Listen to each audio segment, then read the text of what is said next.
Spartan lives don't matter. Well, let's talk about ancient Sparta and how they lived lives, because their lives certainly did not matter. You belonged solely to the state. Well, as a baby, your parents were forced to take you to the elders, and they would examine you, and if they didn't like your looks, if you looked a little scrawny or weak, they would boot you right off the side of the mountain. Ooh, that's no good. And at 7, you were taken from your family, and you were put in a boot camp of sort. Well, if you were male, yes, a boot camp. And then you were forced into brutal training. Not all survived. In fact, many passed away during the training because it was brutal. And at 12 years old, you went to a ceremony where there was tons of cheese piled up, and you had to steal as much cheese as you were able. But the cheese was guarded by older boys who were armed with whips, and they were to beat you into a bloody pulp while you tried to steal the cheese.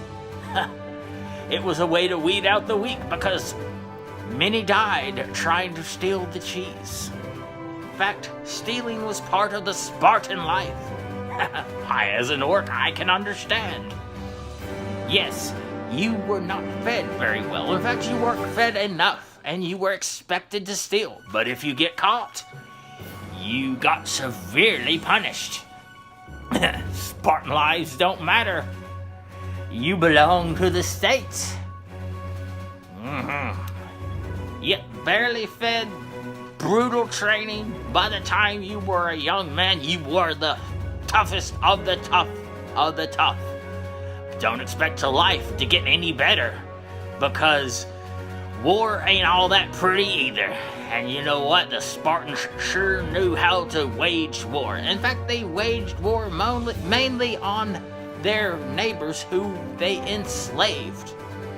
And they, as part of their training, had to murder a slave. In fact, you know what? That doesn't even make sense. You need them to do work for you. But no. You go out at night, sneaking around and murder a slave. Spartan lives don't matter. In fact, Spartan slaves' lives don't matter.